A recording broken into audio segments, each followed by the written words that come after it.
I have a nice task here today to kick off our opening plenary, creating a culture of inclusion, why it is important.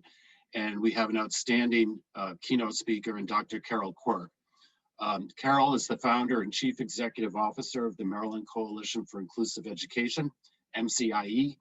For the last 30 years, Carol has worked with states, districts, schools, and families to promote inclusive education practices, including the design and implementation of the MCIE school transformation process, resulting in systemic change in over 100 schools and the inclusion of hundreds of children with disabilities, especially those with extensive support needs. Carol has not only worked in our region here in the Mid-Atlantic, but across the country and indeed around the world. She's helped promote inclusive education in places such as Russia, Kazakhstan, and Vietnam. Carol received her doctorate from Johns Hopkins University, her master's and bachelor's degrees from the University of Connecticut, go Huskies.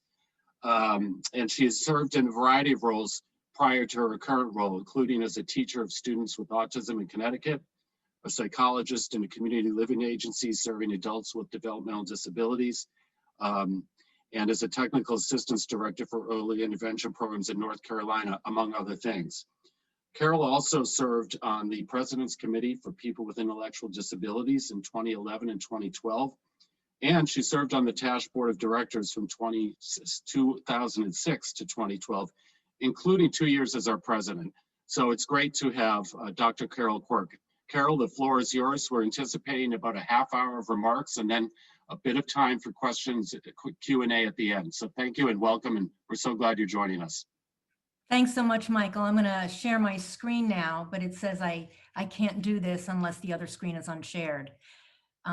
So I'm going to begin, and hopefully I'll be able to share shortly, talking about the culture of inclusion and how to create a culture of inclusion, not just in schools, but in any community that you might be in. Now, as a TASH member, all of you here as TASH members, you might be thinking, well, of course, we're all here for inclusion, each and every one of us. But do we actually experience a culture of inclusion? And I would say that many people don't have that experience. So what I want to do is set kind of a framework in your mind for how we think about inclusive experiences, and then not only why it's important, but some steps to get started. So the first thing is to think about where. So communities are where inclusion occurs. So if you think about where you live, the home in which you live, the geography in which you live, which could be a city, a suburb, it could be a rural community in Iowa, it could be a suburb of Chicago, it could be New York City or Los Angeles. Your community, your neighborhood can be wide or it can be small, but within your community are a variety of opportunities for you to engage. You may worship in a church or synagogue, and does that community accept you into that physical space and the social space? In your neighborhood school, or the school you would go to if you didn't have a disability, does that school welcome you in, and do you access all of the physical and social spaces within that environment? The same for employment, the same for the marketplace in your community where you may want to use restaurants when we don't have COVID, and places where you may want to recreate. I added family in there because for people who have differences from the norm, they may not always be accepted by extended family members. And so I think being welcome into homes is also an important part of thinking about where inclusion occurs. The thing is, though, when we think about these spaces, we're thinking about a physical environment in which there occurs a social environment. And inclusion cannot occur if you're not there.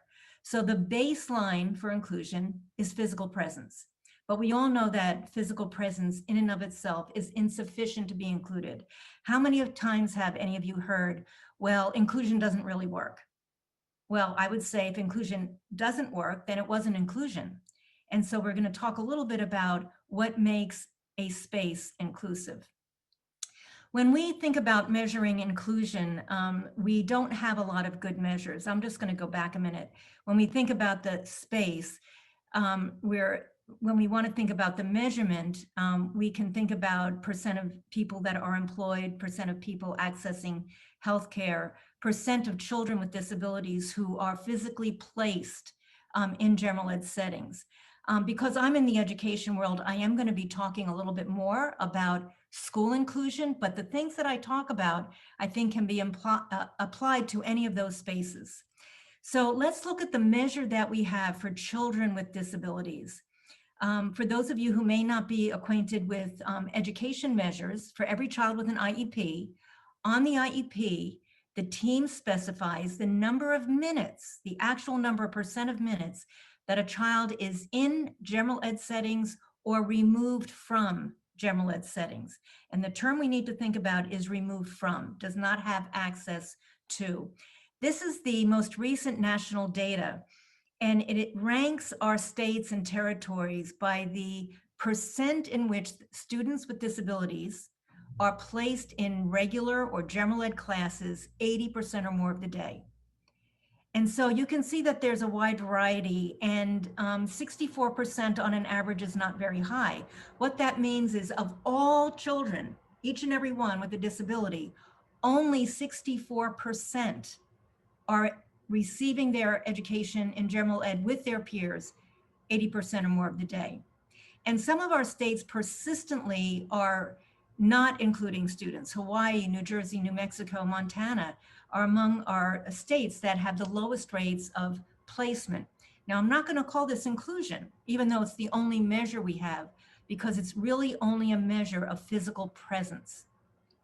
Now, I pulled out a couple of data points of students because you can get this based on a disability label. Now, watch this. This is learners with autism.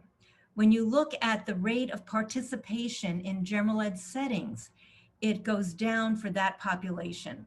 Less than 40% of our children and youth in our school systems in this country participate in general education alongside their non-disabled peers almost all day. They are otherwise removed and receive instruction in special places that are segregated from their peers. Now, the next slide is going to show you children with intellectual disability. And this is a shame, because what this is telling us is not just that these children are not included, they're not there, they're not placed in, they're not in physical spaces where they're participating alongside their peers. The higher rates of participation are frankly in the territories in the Pacific Islands. Iowa, Vermont, Kentucky, and Alabama consistently rate on the higher end, but you can see for our children with intellectual disabilities, it's still not very high. So when we think about physical presence and being here, we're thinking about being welcomed. And this is not a framework that I have made up. I'm relying heavily on my colleague, Cheryl Jorgensen, who most of you know or have heard of, and the books that she published on her own or with Michael McSheehan and Ray Sotomayor. And what they talk about is that inclusion is beyond access. It's beyond participation. That's just the base for inclusion to occur. So when we think about the next level, the layer on, we're going to think about membership and a sense of belonging. And this I'm going to focus on a little bit more because this is so important. This is like a gateway. If you think about your own participation, whoever you are, in any community, in a church community, in a school community, employment community, you can think if you're in a school district at the district level, the district office and the people in your building is a community. In a schoolhouse, that's a community. You can think of a state and a state agency, that is a community. And are we truly members and feel a sense of belonging in those communities? Interestingly, the research around membership and belonging, most of it that I have found is in employment settings and in college campuses. The authors of this research mostly come from psychology and neuroscience, and they describe belonging and inclusion as being centered on gaining acceptance, attention, and support from members of a group, as well as providing the same attention to other members. So it's a give and take. There was a study that was done by John Larmer and Lambert, and they found that a sense of belonging gives a sense of meaning to lives. And this is important because people who feel meaning in life are more likely to have good psychological health and physical health than those who are feeling like their life has less meaning. There was a study done by Ted Ogden at Teachers College in Columbia University, and he conducted this with college students, so college age 19 to 22, and he found that those students who had a greater sense of belonging had greater feelings of value and greater confidence in themselves. And he found that when there was a sense of what he called belonging uncertainty, there was a greater feeling of stress, lower engagement in activities in the college community, and lower achievement in academics over time. Now, granted, this is a college campus with students who may not have disabilities, but if you think about the age group, that's not that far different from high school students. And why would we think that people who don't have an identified disability would have a different desire or sense of belonging than somebody who does have a sense of, has a disability? The key message that a lot of these researchers described is that the members of a community are communicating, you are not alone. You belong to us. You are one and you are a part of us. The markers of belonging and meaningful inclusion, and this was described by Eric Carter in a talk that he gave to a congregation. Eric, as many of you know, has done a lot of research related to inclusion in the faith community as well as social inclusion. And he said the markers of belonging and meaningful inclusion are the same for all people. The core needs are not different, but the supports we have to provide to support people are different. So if you think about that community in which you may belong, or the number of communities, as members of that, if we are truly looking to promote membership and belonging, we are looking at each other, getting to know each other on a personal basis, and intentionally thinking about how we can support each other to belong and participate. So participation is the next level. With a sense of membership and a sense of belonging, we will be able to participate meaningfully. So in a school setting, we're going to see this in the way that students are placed in a classroom. If any of you have been in schools where there's an effort to include, but there's a student with maybe perhaps extensive support needs, and the teachers don't really know what to do, the student may use a wheelchair or an assistive communication device and placed at the edge of the class, near the door, so they can make a quick escape or get out early. There is not a sense of participation. They're in that physical space. Kids may talk to them, but if they're not participating in the middle of that room in a meaningful way, in the content available to everybody else, there's not a sense of inclusion. Now, a study that I saw indicated that students who believe they have a voice in school are 7 times more likely to be academically motivated than those who do not feel they have a voice. So as we're moving from membership to participation, what we're going to think about is the extent to which we are actually engaging with each other. Are we listening, not only supporting as needed, but are we listening to the voice of the person that we're supporting? Are we collaborating with that person and with our other members of the community to very intentionally identify ways that we can provide the supports to enable that person to be a meaningful member and participant in our community? So if we have that, if we're physically present, we have a sense of belonging, consequently, we're engaging in a meaningful way, then we achieve our outcome. We're learning, we're earning, and we're contributing. Now, in some of the schools that I have worked with, the conversation around inclusion says from the educators, well, if they're going to be included, we want to make sure that they're learning, because if they're not learning at the rate we think they should learn, then maybe inclusion isn't working. And what I would say back is you're skipping 2 important steps. You have to move from being physically in the room and in the school and in the setting to membership and belonging, because if you don't have that, participation and learning are going to be more difficult. So here we have a lot of different ways in which we see children with a variety of disabilities being present, being engaged, and being members of their community. Now, there was another piece of research that I thought was really interesting from neuroscience, and they looked at how belonging was important to people and how the social interactions occur in the brain, what happens with positive social interactions. And there is an area in the prefrontal cortex that apparently lights up when you have these positive social connections. And since I'm not a doctor and a researcher there, I can't explain it more than that. But these connections motivate us to work together and form reciprocal social relationships. What was interesting also is they looked at a sense of inclusion, and they actually did this experiment where it was adults and they were playing ball, and one person was intentionally excluded from having access to the engagement in this ball play.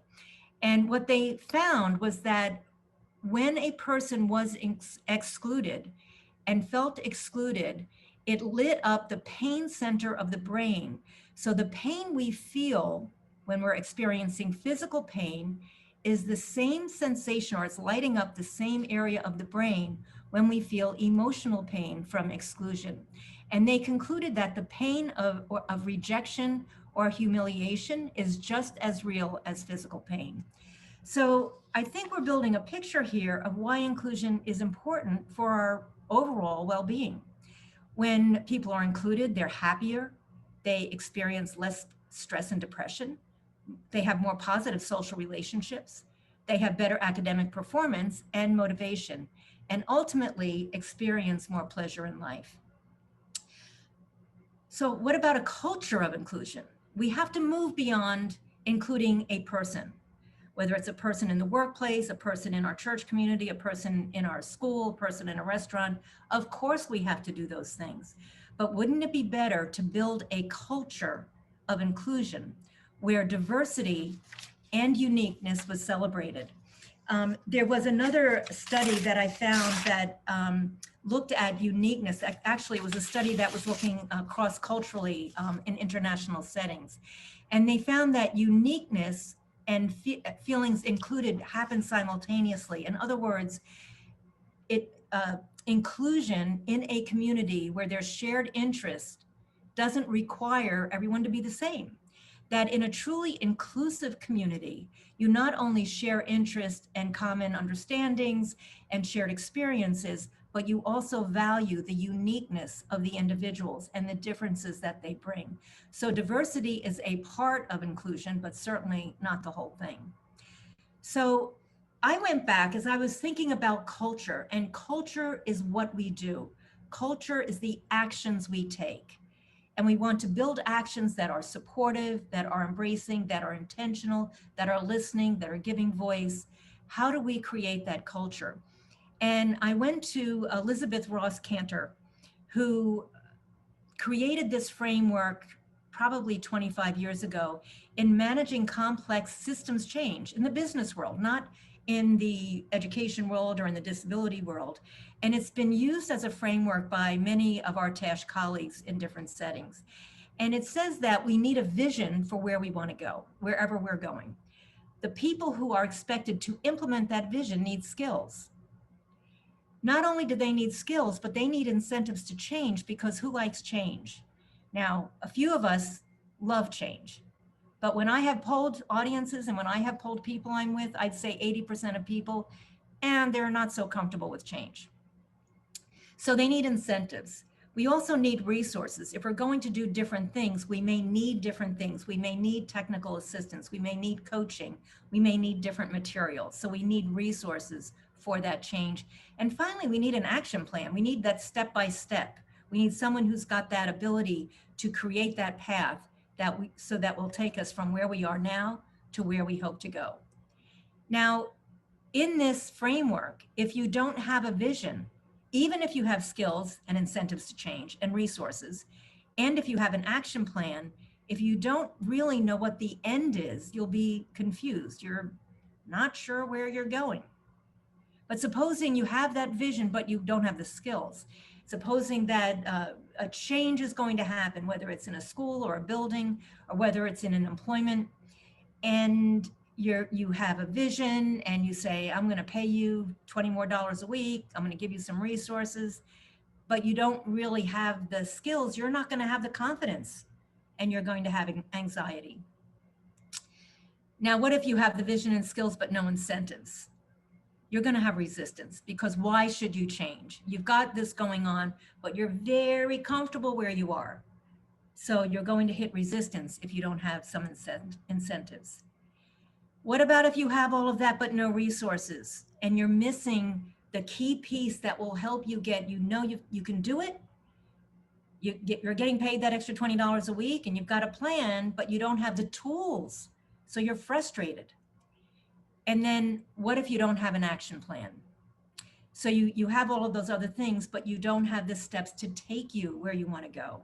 You're going to be on the treadmill. You're going to be saying the same thing over and over and over and over. So these are all of the things that we need to have in place in order to go from where we are to the vision, to the place we want to go. So creating a culture of inclusion, we're going to need to establish a group of people together and hopefully enable them to be collaborative and act as a team. We want to define our vision. Now, I have learned, despite what the literature tells us, that it's nearly impossible for a group to get together and establish a vision until they've done some exploration. So if you're looking to make change, to create this culture, your group needs to explore together. You need to look at videos, you need to visit places, you need to have discussions, you need to engage stakeholders, naysayers and yay-sayers. After you've done that and worked together, you will be able to craft a shared vision that you can agree upon. And then you should use data, because once you have this vision, where are you going to go? You should look at what the change is going to be and what the current measure is, so that you can plan a step-by-step change, because you can't get from here to your vision. You've got to start where you're at and make incremental changes. You've got to create space for dialogue with the stakeholders that you're going to want to engage with, because you're going to be asking other people to change. So you've got to have that dialogue and communicate and involve everyone who will be engaged. So as I think of the power of inclusion, it is based to me on a sense of belonging. We can be physically present, but unless we create that sense of belonging and feeling of membership, we can't move on to a true sense of inclusion. And when we get there, we'll be achieving, we'll be contributing, we'll have friendships, we'll have a sense of well-being and confidence, we'll be a participant in our group, and we'll feel valued. And I think the bottom line for me is what I thought when I sent my kids to kindergarten. The thing that I hope for them, I wasn't thinking about grades. I wasn't thinking even about whether they, what they would particularly learn in a given year. What I was thinking about was whether or not they'd be happy. So I would encourage you to think about the power of inclusion comes from within you, and you have the power to affect the lives of other people. Thank you. And I'll be happy to take any questions.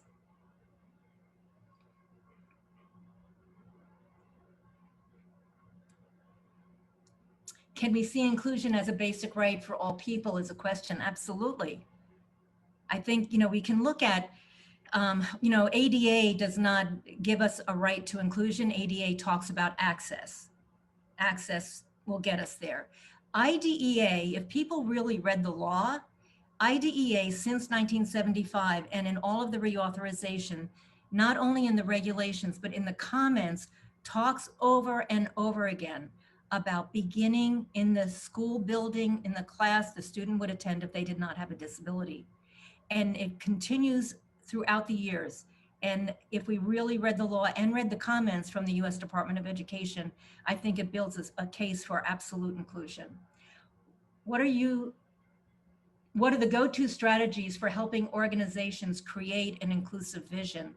I recently had this conversation with a district and with another state, and it's that bringing people together to have conversation and bringing the key people together. and allowing safe space to disagree. We often encourage districts and schools when we're working with them to bring in the person who's most vocally opposed to inclusion into the team. Because number one, they're saying it out loud, and that will help us think about what other people are saying. And that will, it's not a matter of figuring out what their communication is so we can tell them they're wrong, so much as really understand what the influences are. And if it's often fear, fear that people actually won't be included, fear of failure, fear that I don't really have the confidence to do the right thing. What about ableism? You know, there's a really great video on ableism, and we're beginning to have that discussion. I think saying it out loud and connecting ableism to racism, to feminism, you know, sexism, we can look at trying to increase an awareness and understanding. Oh my gosh, have you seen less inclusion justified by COVID? No, I haven't. Not to say that's not happening, but I have seen less inclusion. In other words, I have talked with several special ed teachers who are so upset that for many students who have more extensive support needs, the only way that they can get to them instructionally is to see them in a small special ed group or one-on-one. And that when they're in it with their general ed peers, as they should be, they're less able to access through technology, especially if they have sensory vision or hearing impairments. So I see a lot of frustration and upset about a lack of inclusion as a result of COVID. Thank you. Thank you, Kathleen. Kathleen's mentioning she struggled with physical inclusion and not much else, especially the access to and progress in content. Speak a bit about how to move educators toward the student progress in the same grade content. I think that's really about equipping them with how to adapt the curriculum. I think the biggest barrier for teachers who want to include kids, they don't know how. They don't know how to adapt the curriculum. And I've seen where we have two teachers in a classroom and the special educator is not as fully engaged as an instructor, because it's not just that they don't want to, it's that collaborative planning time with the general ed teacher is not on the master's schedule, so they haven't had time to figure it out. They don't necessarily have the time for the level of adaptation that's needed. They're not into that rhythm. So I think that's a skill factor for teachers who do want to include kids. Oh, I've got so much more here. What advice do you have for families advocating for inclusion in a system that isn't moving toward inclusion? The law, I hate to say it, but that's really having an understanding of the law, getting an advocate. If the principal is the key in your building, if the principal is not willing to include a child, it's tough. If the principal is willing, but they are influenced by a special ed team, if you can work through the principal, you'll probably have a greater chance of having your child more meaningfully included. How would you suggest to general ed teachers to include students who have autism and behaviors within the general ed classroom? So behavior, you know, and I've been recently reading in detail the regulations over time, and the one exclusion, and I'll call it exclusion, that is allowed and has been held up in courts is if a student's behavior is disrupting the learning of themselves or providing a safety issue to themselves and others. And everybody needs to be safe. I think the issue, especially for people who are autistic, is whether or not that behavior is truly disruptive and truly harmful. I've been in classes where people have worked really hard together to support a student being included who may have had physical behaviors, movement issues in terms of needing to move more than the other students, hooting out and making noises. And frankly, the class was taught that this is part of who that person was. Some of these behaviors that may be different than what they engage in is part of what that student needs to feel confident, to be able to focus. and we're going to let them do that.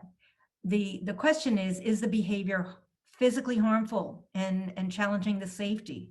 And if that's the case, then you may need removal. But I believe for kids with autism and emotional disabilities who have behaviors that interfere with others, if there is a need to remove to encourage learning or safety, the challenge is, how are we going to get them back?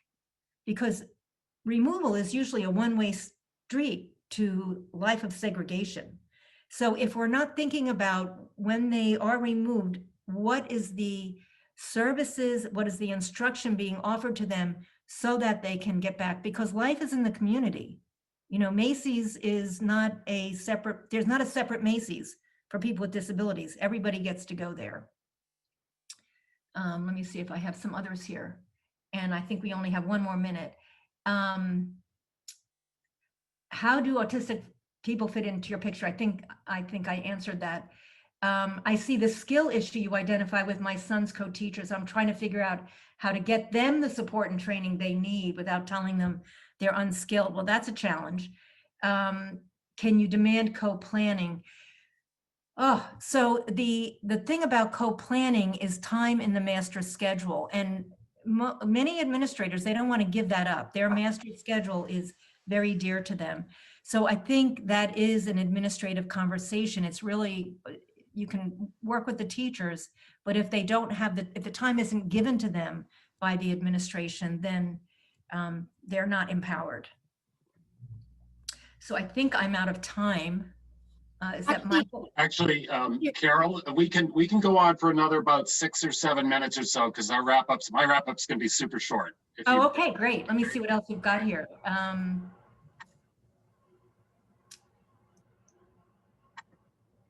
So Jenny, thank you, said that the UNESCO 2020 stated that debating inclusion can be seen as debating the abolition of slavery or ending apartheid. I cannot agree more.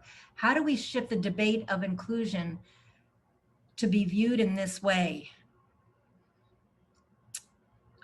The only thing I can say about that is to go back to what's right here, is that we have research that tells us that membership and belonging in an inclusive setting where everybody else gets access results in a greater outcome. But I don't think that focusing the results on the person with a disability is necessarily going to be a winning argument. I think we have to translate this to the value to society. So if we have people, a greater majority of people, and it's not just people with disabilities, it's people who are accessing less, people who may be segregated because of suspensions, and their suspensions may be a result of a racial bias. People who are bullied because they're from the LGBTQ community. If we think about people who have less access, physical presence and participation, and who don't have a sense of belonging, we are going to have lower achievement, lower contribution, lower employment, which has a direct result on the tax base.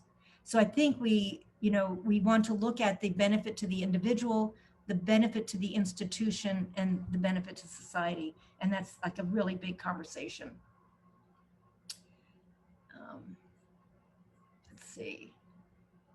You mentioned that families should be familiar with the law. What is the best resource for families to learn about the law?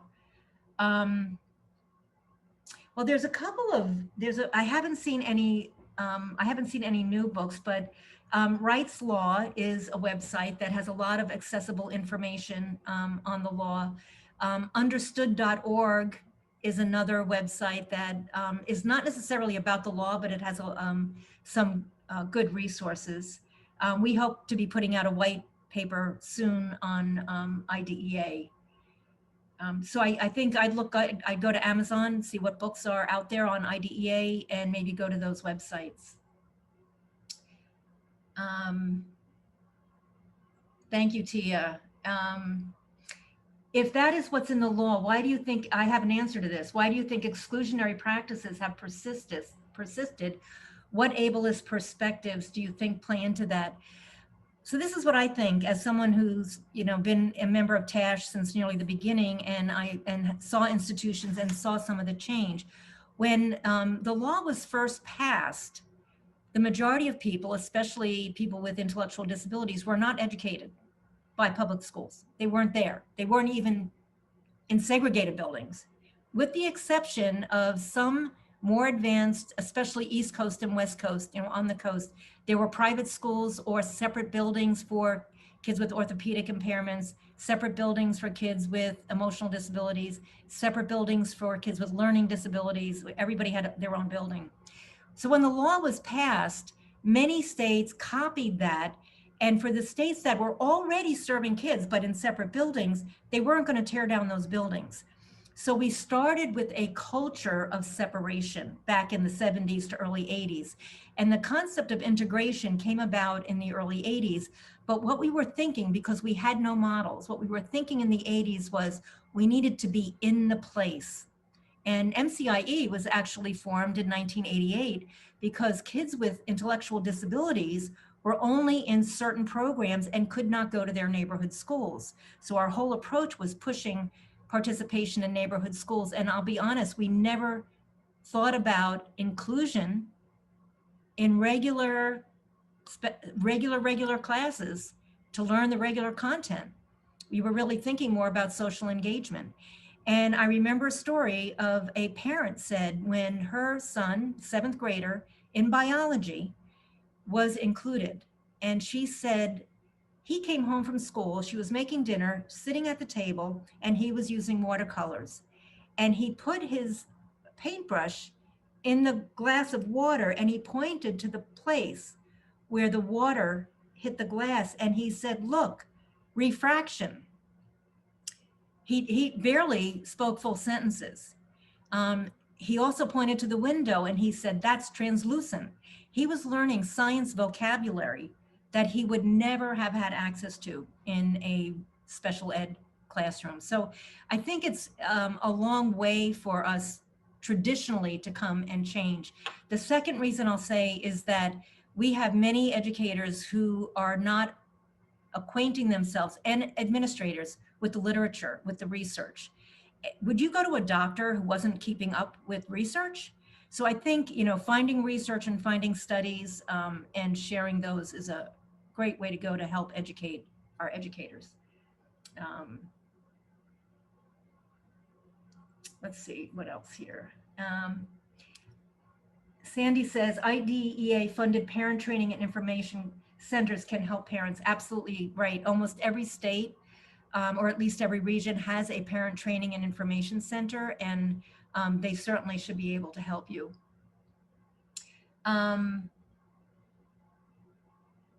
Yes, it is so much. Thank you, Kathleen. It's so much about expectation.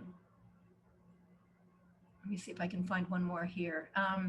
This is not a question, but an example. 20 years after Andreas graduated from his local high school, the town clerk sends him an absentee ballot with requests for every election. Absolutely. Being a voting member is an entitlement that everybody should have.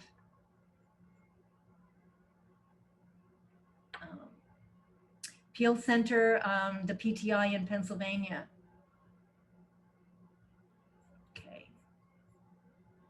Okay, is there anything else?